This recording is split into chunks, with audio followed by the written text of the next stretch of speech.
चलिए, ये सवाल क्यों उठा, एक रिपोर्ट आपको पहले दिखाते हैं, फिर खास मेहमानों से आपको मिलाएंगे। इस रिपोर्ट के जरिए उठते सवालों पर एक नजर।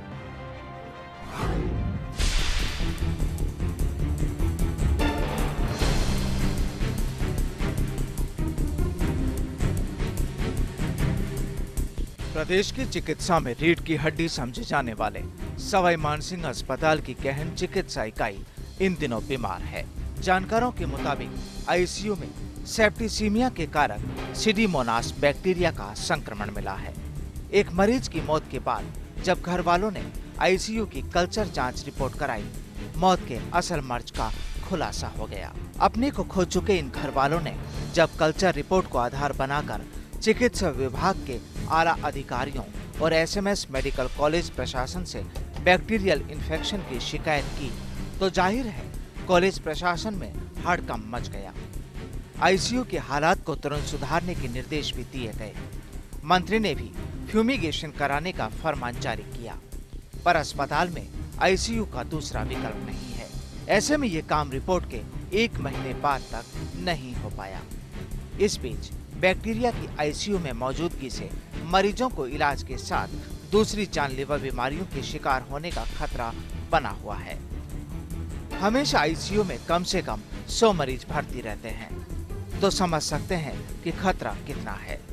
सवाल ये भी है कि क्या कोई प्राइवेट अस्पताल होता तो अभी हालात ऐसे ही होते, और क्या सरकारी सिस्टम का नजरिया इसी तरह का होता। असल में सवाल सरकारीकरण का भी हो सकता है, जिस पर राज्य के कई गरीबों का इलाज टिका है। ऐसे में आईसीयू को खाली करके फ्यूमिगेशन नहीं कराया जा सकता। अस्पताल की जानकार ये भी मानते हैं कि 10 साल पहले एसएमएस अस्पताल की आईसीयू यूनिट में इसी बैक्टीरिया के मिलने का मामला सामने आया था। तब भी दावे किए गए थे और इस बार भी सिर्फ दावे ही हुए हैं। अगर इस मर्ज के असल कारण का रुख करें तो मजबूरियों के साथ साथ लापरवाही सामने आ रही है। हमारी पड़ताल में सामने आया कि आईसीयू में ऑक्सीजन मास्क तक वक्त पर नहीं बदले जाते हैं। स्टाफ है पर नाकाफी। ऐसे में तीमारदारों को ही मरीज संभालने की जिम्मेदारी सौंप दी जाती है, जिससे आईसीयू जैसी संजीदा जगह संक्रमण का शिकार हो जाती है। मरीजों के घर वालों के जरिए बाहर का बैक्टीरिया अंदर आसानी से दाखिल हो जाता है। दरअसल ये सेप्टिसीमिया का संक्रमण हल्का नहीं है। ये सीडीमोनास इन्फोलाई जैसे कीटाणुओं से होने वाला संक्रमण है, जो एक बार इंसान के शरीर में दाखिल हुआ तो फिर किडनी समेत दूसरे अंगों को जाम कर देता है। कीटाणुओं का जहर धीरे धीरे इंसान के शरीर में फैलता है और उसका बचना मुश्किल हो जाता है। अगर किसी को सेप्टिसीमिया हो गया तो उसका मतलब मरीज को रोजाना 3 इंजेक्शन लगाने पड़ेंगे। ऐसे में इलाज और महंगा हो जाएगा। बाजार में इसके एक इंजेक्शन की कीमत ही करीब 25,000 रुपए बताई जाती है।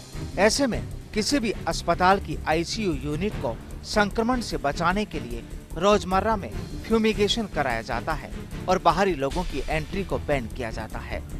लेकिन एसएमएस अस्पताल में ऐसा कम ही देखने को मिलता है। ऐसे में खतरा मरीज पर बना होता है। Indian intensive care case mix and practice pattern ने 17 राज्यों की 124 आईसीयू में भर्ती 4,209 मरीजों पर एक स्टडी की, तो सामने आया कि आईसीयू में भर्ती 8 में से 1 मरीज की मौत संक्रमण के कारण होती है। मतलब खतरा तो बड़ा है, लेकिन उसे समझा नहीं जा रहा है।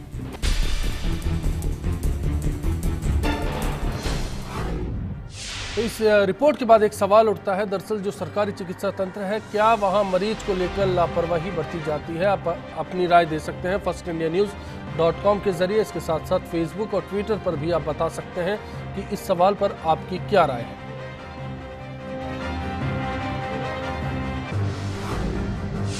आज के मेहमानों का रुख करेंगे, आपको मिला देते हैं। बीजेपी से हमारे साथ डॉक्टर एस अग्रवाल साहब हैं, कांग्रेस से गिरिराज गर्ग साहब हमारे साथ हैं, सामाजिक कार्यकर्ता कमल टांगजे हमारे साथ होंगे, साथ ही medical lab technologist Mahesh Saini ji बातचीत में हमारे साथ होंगे। आप सभी का बहुत बहुत स्वागत। और सबसे पहला सवाल एस अग्रवाल साहब आपसे। आप पेशे से चिकित्सक हैं, इस बीमारी को समझते हैं, मर्ज को समझते हैं, गंभीरता कितनी होनी चाहिए थी और नहीं है तो फिर उपाय क्या हो सकता है? पहला सवाल आपसे यही। मैं आपको ये बता दूं कि जिस प्रकार से राज्य सरकार और सारा जो इसके अंदर सेवा कर रहे हैं, स्वास्थ्य कर्मी, चिकित्सा कर्मी, ये सभी इसको बहुत गंभीरता से लेते हैं, क्योंकि आईसीयू के अंदर जो भी मरीज भर्ती होता है वो गंभीर मरीज भर्ती होता है और उसके अंदर संक्रमित रोग के भी मरीज भर्ती होते हैं। संक्रमण से मतलब ये नहीं है कि जो कि अपने आपस के अंदर मिलने से फैलता हो। संक्रमण जो इन्फेक्टिव मरीज होते हैं जिसके अंदर इन्फेक्शन होता है, इन्फेक्शन चाहे यूरिनरी ट्रैक्ट इन्फेक्शन हो या अपने कोई भी रेस्पिरेटरी ट्रैक्ट इन्फेक्शन हो, जो कि तो वो सेप्टिसीमिया के अंदर भर्ती होते हैं। तो इस तरीके की जो रिपोर्ट आती है और जो जिस प्रकार से जो सूडोमोनास की आपने अभी रिपोर्ट बताई, उसके बारे में निश्चित तौर से मालूम करना चाहिए और उसकी जांच होनी चाहिए कि ये वाकई ही मरीज से डायरेक्ट वहाँ का संक्रमण है या ये उसके छोड़े हुए निकाले हुए एक्सक्रीटा का या किनका ये जो जीवाणु आए हैं, बैक्टीरिया आए हैं, अगर वो इस है। बात की पुष्टि खुद चिकित्सा मंत्री करें तो फिर सवाल।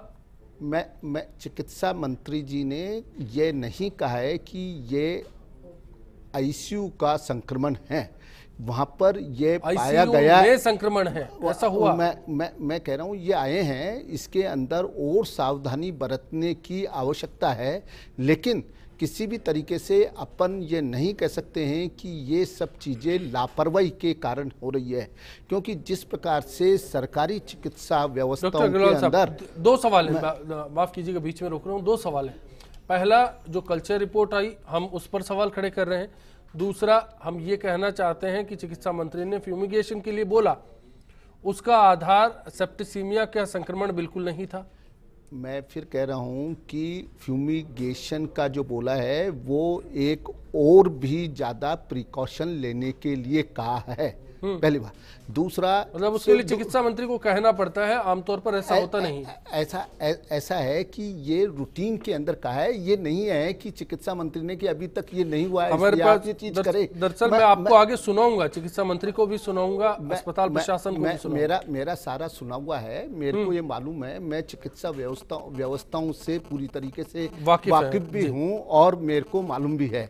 इसलिए चिकित्सा मंत्री जी ने और ज्यादा ताकीद रहने के लिए ये बात अवश्य कही है और कहनी भी चाहिए, जिससे कि एक प्रकार का मोबिलाइजेशन। मैं समझ गया आपका मत कि कुल मिलाकर लापरवाही नहीं है, एक नजरिया है। हम आमतौर पर इसी नजरिए से देखते आए हैं और इसी नजरिए से देखने की शायद हमें आदत पड़ गई। नहीं, फिर आप जो बातचीत कह रहे हैं वो ठीक नहीं है। इससे चिकित्सा व्यवस्थाओं के प्रति अपने चिकित्सा व्यवस्थाओं के प्रति पूरा का पूरा जो विश्वास है वो कम होता है।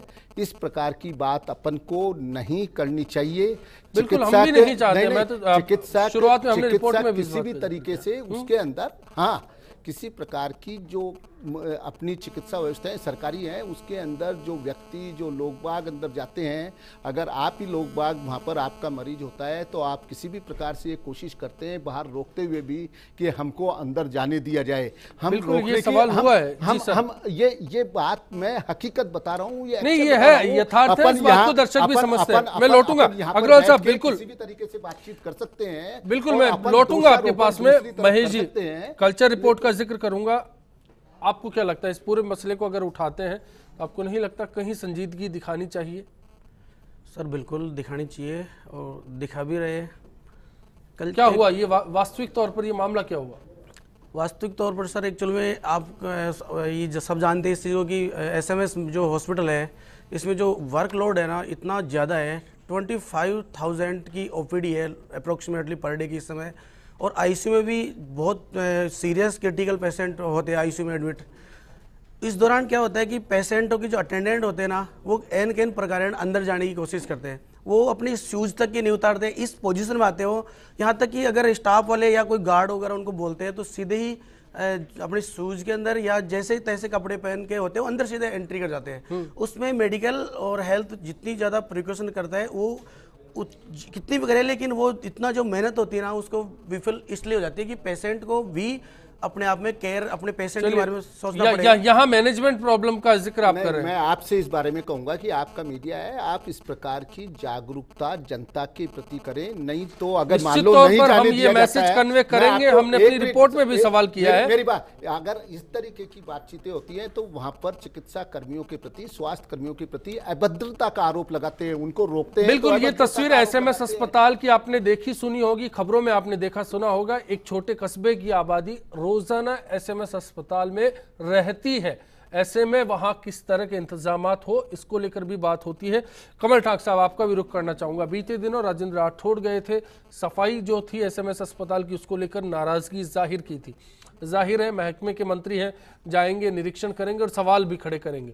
उसी दरमियान जब सेप्टिसीमिया बीमारी के इन्फेक्शन की बात सामने आई, एक सवाल हुआ कि आईसीयू में इस तरह का संक्रमण मिला है, तो उन्होंने जो निर्देश दिए उसकी अब तक पालना नहीं की गई। इसको किस नजरिए से देखा जाए? ये आप कह रहे हैं, मैं ये बात बिल्कुल कह रहा हूँ कि किसी भी प्रकार, आऊंगा अग्रवाल साहब, मैं आऊंगा आपके पास में, मैं लूंगा आपसे भी जवाब लूंगा। कमल ठाक साहब जी, यहाँ पर जो बात कह रहे हैं चिकित्सा मंत्री जी, और ये चीज़ निकल के आ गई है, ये एक उदाहरण है कि निकल के आ गया है। कमोबेश आप स्थिति देखेंगे तो ये दिन प्रतिदिन चल रही है, और ये कोई आज की और एक कोई एकदम नया निकला हुआ सफुगा नहीं है, ये हमेशा चलता हुआ है। ये तो इस पेशेंट ने इतनी मशक्क़त करके उसका कल्चर जांच करा लिया और उसको इसकी अंडरस्टैंडिंग थी, इसलिए वहाँ तक पहुँच गया। तो आपको ये हकीकत देखने को मिल रही है।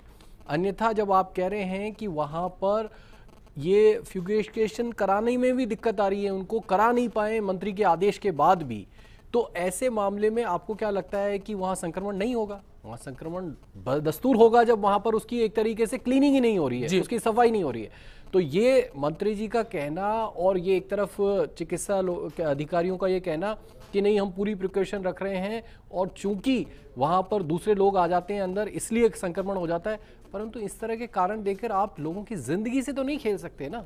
आपको जाहिर है सवाल इसलिए उठा रहे हैं लेने पड़ेंगे, क्योंकि एक बड़ा तबका है जो सरकारी अस्पतालों पर निर्भर करता है। और इस चर्चा में हमारा मकसद बिल्कुल ये नहीं है कि सरकारी अस्पताल या सरकारी तंत्र पर सवाल खड़े करें, और मकसद है कहीं सुधार अगर इस चर्चा के जरिए हो सकता है तो उस पर बात की जाए। गिरिराज गर्ग साहब, आपकी भी राय जानना चाहेंगे, आपको क्या लगता है खामी कहाँ से ढूंढी जाए? निश्चित रूप से बहुत संवेदनशील मसला है ये मेडिकल का, लेकिन मंत्री जी के निर्देश के बावजूद यदि वहाँ आईसीयू की क्लिनिकल नहीं हो रही है तो इससे बड़ा दुर्भाग्य क्या होगा कि मंत्री, सरकार का काबिना मंत्री जो विभाग को देखता है वो वहाँ जाता है, उससे इस बात की जानकारी आती है, और एक पेशेंट जो बहुत ज़्यादा जागरूक है उसने कल्चर करा के ये डॉक्टर्स के सामने ला दिया, उसके बावजूद जब नहीं हो रही है तो निश्चित रूप से कहीं ना कहीं लापरवाही, घोर लापरवाही तो बरती जा रही है। दूसरे जो मरीज हैं, जो बहुत बड़ा एक तबका है ना समाज का, जो सरकारी हॉस्पिटल में एसएमएस के भरोसे ही रहता है, और उसके ऊपर एक मरीज के लिए नहीं हजारों मरीज ऐसे हैं, और ऐसा नहीं है कि कोई ना वर्क अगर करना चाहे तो हो नहीं सकता जी। लेकिन क्या है कि कहीं ना कहीं जो है निश्चित रूप से लापरवाही जो है और सरकार का दबाव जो है मंत्री के कहने के बावजूद भी नहीं हो रहा। इसका मतलब मंत्री जी भी ना असहाय से लग रहे हैं कि सरकार नाम की कोई चीज नहीं है, कि मंत्री के निर्देशों की पालना नहीं हो रही है। इससे बड़ा दुर्भाग्य क्या होगा? चलिए, तो ये तो दिन पे दिन बढ़ेगा, ये तो घटेगा थोड़ी। ये तो सवाल यही है कि इस इन्फेक्शन की जो बात आ रही है, संक्रमण की जो बात आ रही है, संक्रामक बीमारी जिससे हो सकती है, उस फैक्टर को कम किया जाए। फिलहाल एक ब्रेक पर जाएंगे, ब्रेक के बाद जब वापसी होगी तो आपको अस्पताल प्रबंधन का रुख सुनाएंगे, चिकित्सा मंत्री ने क्या कहा था फिर से आपको सुनाएंगे, और समझने की कोशिश करेंगे कि दरअसल आपसी विरोधाभास कहां पर है। इन बयानों के बीच में ये सवाल क्यों खड़ा होता है कि हमारे सरकारी तंत्र को लेकर हम सवाल करने लग जाते हैं। फिलहाल एक ब्रेक पर जा रहे हैं, आप देखते रहिए, चर्चा जारी है।